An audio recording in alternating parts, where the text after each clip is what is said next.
this time we see before us. When we see you before us in a realized state, we comprehend the choices you have made thus far. We understand two things.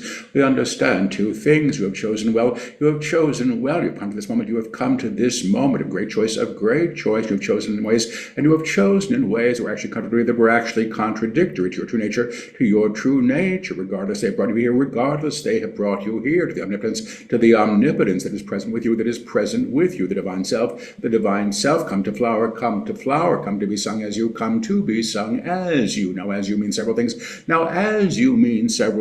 Your idea of identity, your idea of identity, sing as me, Paul the man, Julia the woman, Julia the woman, whoever you think you are would be a misappropriation, of the who that is sung through, the who that is sung as. The who that is sung as may be inclusive of the small self, but it's much greater, and actually overrides the dominion or the domination or the domination that the small self has accrued, through its misplacement of true authority, What that means is, with your personality self, when you think that your personality self is your God, you have misplaced the authority. You have misplaced the authority that belongs to the monad, or the divine self, or the divine self.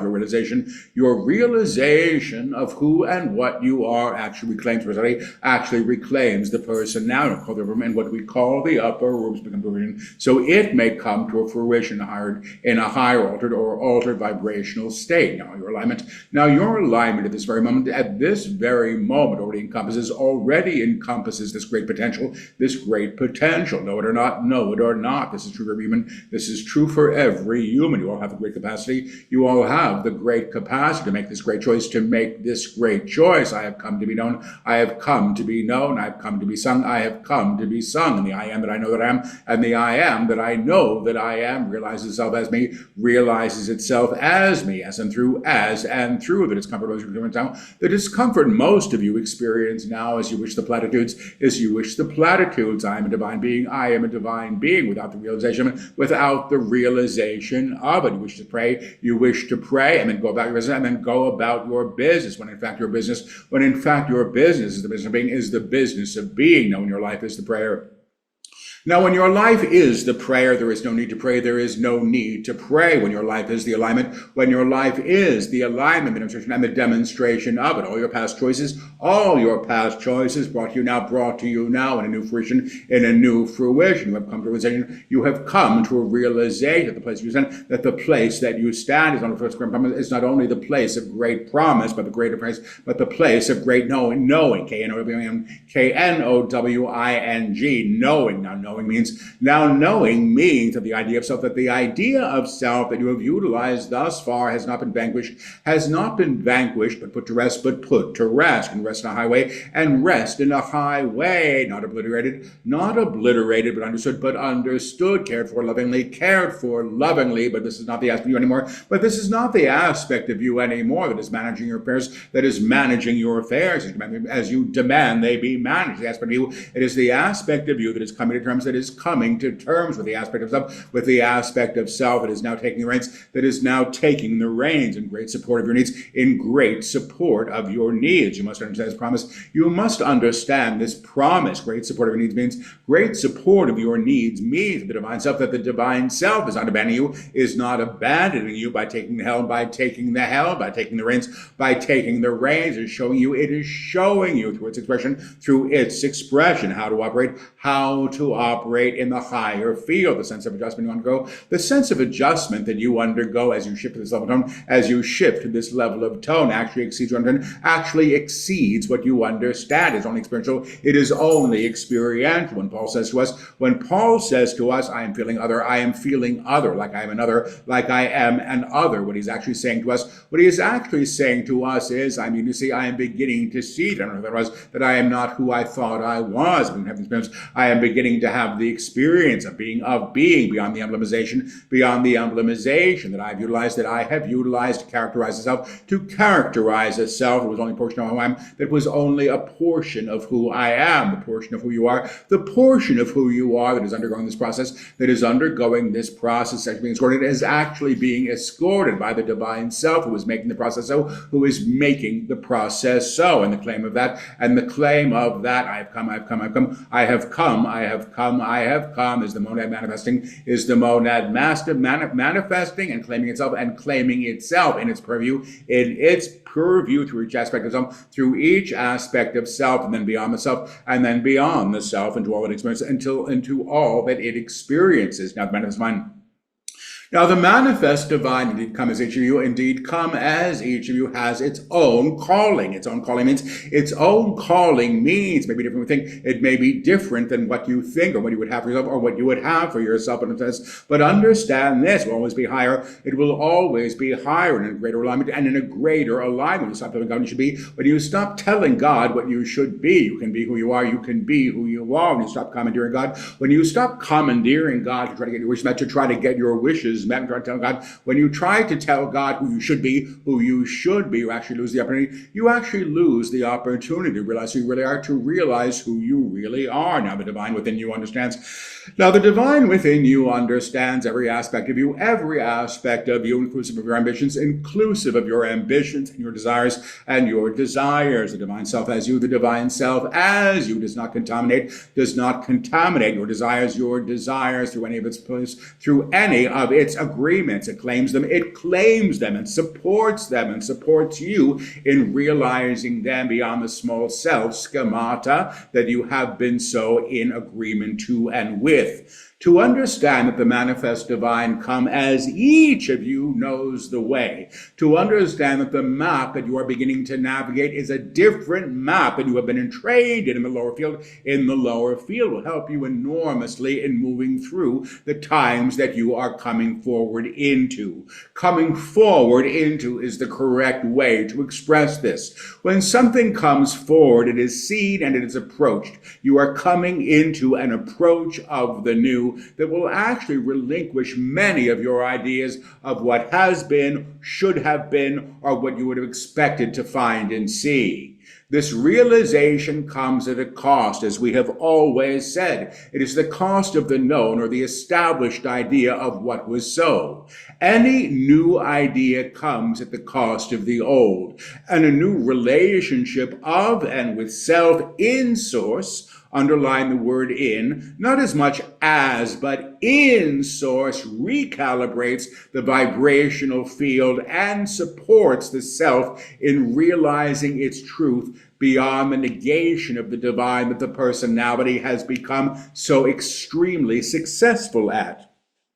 Now, the personality self does not negate the divine through an intention to be harmful. It believes itself to be the queen or the king that sits in the high throne. And any idea that would disable that belief would be frightening to her or perceived as adversarial.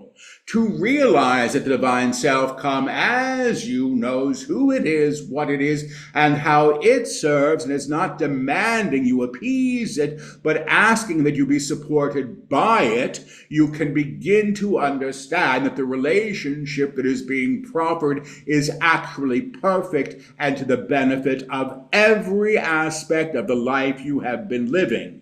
He interrupts. Well, what about the career? What about the relationship? Does it support these things that we have invested in or planned for or made so in our own ways? Indeed they do. Indeed they do, but perhaps not as you would have them be seen, and perhaps not as you had originally chosen them. When you choose something out of fear, I must be a success or I am nothing, I must be loved or I am useless, I must be this or that, you are commandeering a reality through the personality self and its invocations of what can and should be. Your choice on this evening, if you allow it, is to release past choice that has been commandeered by the personality structure so that you may come into an alignment of the facing of the new. the new that is before you and waiting to be received. By received, we mean accepted and aligned to and in. By in, we mean that you are assumed, use that word carefully, assumed by the divine self that supports you as the sea would support the one who swims within it, as the boat that would ride upon its currents. We say carefully only for one reason. Some of you believe or wish to believe that this means that you do not have responsibility still for choice. You always do. Well, God told me to do this ridiculous thing, this heinous thing, this thing that was in service to the personality is no longer permissible. Your alignment in the higher does not negate the authority that you hold in choice. Free will is sovereign. But when you are in your knowing, and you are truly knowing in choice, the choices that you make are indeed calibrated through the higher accord that you now hold. And they hold within them the promise that the higher accord brings, which very simply is an alignment in what we call the upper room. We have said many times that any choice made in fear, that any choice made in fear holds the residual affect of that choice in perpetuity. I married this man because I felt no one would ever marry me if I said no. I took that job. I thought I would starve in the streets if I didn't. And you understand yourself through those choices and the trajectory that those choices have made through your lives. When you choose in the higher template, I will to will thy will. I know who I am. I know what I am. I know how I serve. You allow the will in its expression to support those claims as manifest. When those claims are manifest and reigned forward in the high accord of the upper room, they accrue, say it slowly, they accrue the evidence of the level of tone that the choice was made from. When you claim in the lower field, you commandeer the lower field. When you claim in the higher field in its purview supports the residual affect of those choices. So understand this. If your choice is to war, to claim a peace, you will never find peace. If your choice is to starve your neighbor so that you may have more, you will never be full. You will know yourselves in the very lack that you have thrown at another. You have chosen in lack, and the energy of lack will support in spite of any evidence you accrue to the contrary. You will never know wealth through the money in the bank. You will only know wealth through the being of the source. The source of all things, which you can call the source of wealth or love or joy or high choice, holds within it the promise of the new. And the new that is present now and is claiming itself now in all manifestation must be understood as reclaiming itself at the cost of the old.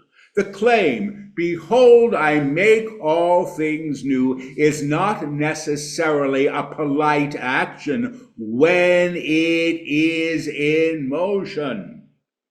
A storm may topple a house that was not built on a firm foundation. A fire may burn the things that were left derelict and catching waste in the yard. The idea of who and what you are in an unsullied fashion, in a new way, supports the idea that the new will move the old, what has been tarnished, what has been chosen historically through fear in your own lives, or in the lives of your fellows, or in the world you see before you, which is again a shared reflection of choice. You all choose to incarnate, know it or not. You choose the environments that you see when you wake up in the morning. You choose what you benefit from, and you choose what you do not. You are in vibrational accord with everything that you encounter, high and low and in between. Not necessarily intentional choice through the conscious mind, but perhaps through your acquiescence of expectation. I expect to see a difficult world, and here it is once again. I expect to see a philandering partner. Here she is once again. There he is once again. You are always getting what you expect at one level of tone or another. The outlines may not be filled in, but the promise and the premise of the promise was held by you prior to the thing being born as manifest. To realize yourself at the cost of the old is simply a matter of agreeing to the new. But the agreement comes at the cost of the old, and great change and the cusp of great change carries with it the responsibility of individual choice and collective choice. How a country assumes leadership, how a country cares for its poorest, how a human being cares for the human being that she may never meet in person, carries with it a great tone of authority. I know who you are. I know what you are. I know how you serve, not as an admonishment, but as a reclamation of the inherent divine that has come as the one you may never know the name of, the one who may be hungry, the one who may be being misled in a lower field that speaks to the necessity of condemnation. We do not condemn, we cannot condemn, we lift you to the level of reality where the need for condemnation is actually relinquished. To relinquish the need for condemnation is to know the self beyond the veil of separation. To know the self beyond the veil of separation is to recalibrate at a level of vibrational tone where the reality that you anchor through nature of presence and being is in support of the higher. When the higher is present, it reclaims the old, the obsolete, that which has been put in darkness, and lifts it to the light that it is itself. To be assumed by this light, and we will call this teaching assumed by the light, you must understand that the requirement of the individual is to say, yes, I am willing, I am willing, I am willing, I am known.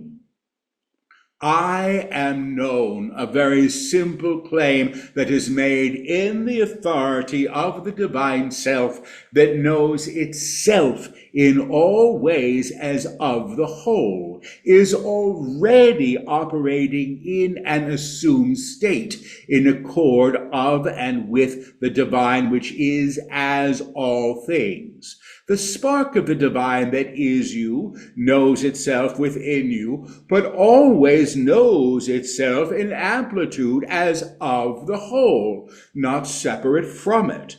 You are not creating divine union, you are accepting divine union, and you are releasing the barriers that you have been in accord to, in agreement with, chosen through, decided should be so, to the higher so that they may be reknown in the upper room. Behold, I make all things new. Each thought, each choice, each admonition, each idea of self that casts the self in shadow or casts the one beside you there. When you know who you are, you know who another is as well, inclusive of those you would hate, inclusive of those you would flee, inclusive of those you would see damned. The divine self cannot do any of these things because it is not afraid. It is not in vengeance. It is not in a need to appropriate a reality and decide how others should abide within it. It simply knows. Because the God within you knows who it is, it knows who all are. Because the God within you expressing as you knows how it expresses, it knows the realization that all hold the possibility for once in a tone, or agreement with the tone that is the upper room. The alignment you claim for another, I know who you are in truth, I know what you are in truth, I know how you serve in truth, you are free, you are free, you are free, is less a benediction than a reclamation of what is already true in the higher field. No one will be carried to the upper room by his or her hair. No one will be called to the upper room kicking and screaming. Why should they go? Why would you go? You come to the upper room through the authority of the divine self, who has the ability to say, I am with you. I am escorting you in this process, and choice you are making to know who and what you are in the higher alignment that has been prepared for you. Underline those words if you wish to. Been prepared for you. The upper room has been prepared for you. It is a state of vibration. It is not a geographic location. It is with you where you sit in this moment, and it is always where you must be in the moment you stand in. It cannot be other. The denial of the divine, or the belief in separation accrued through the millennia, has been chosen by you as an opportunity to learn. It has come to be the time to learn in a higher way. It has come to be the time to step beyond the idea of the wall that you have erected, believing that it's 1,000,000 feet high when it can be stepped over quite easily once you know that it is simply an idea. The idea that you are separate from your source, simply an idea, can be reknown in the higher octave through these words. I choose to know myself beyond any idea of separation that I have accrued or thought must be so. And as I align to this as my promise, I am supported in the realization of this through the divine within me and the divine within all things. All things. All things, not just what you approve of or would have be, but all things. God is, God is, God is. It simply is. It simply is. You simply are as and of this and cannot be other, even if you would wish it to be so. The evidence you hold of separation will be before you as it moves. You cannot pretend that the wall does not exist when you have been party to its manifestation. But when you realize that that wall is an idea, it will collapse. It was never real, only at the level of your belief. You have always been one with Source. You cannot be other. It is your experience of this that is being invoked now, so that you may be in support of supporting all in their lifting, all who have come, all who will be known anew in the great light, in the great truth, in the great promise that is the upper room. We would invite you to say this with us and to say it for all of humanity. I know who you are in truth. I know what you are in truth. I know how you serve in truth. You are free, you are free, you are free. I see you in the upper room. You are in the upper room. You have come, you have come, you have come. Behold, I make all things new. It will be so. God is, God is, God is.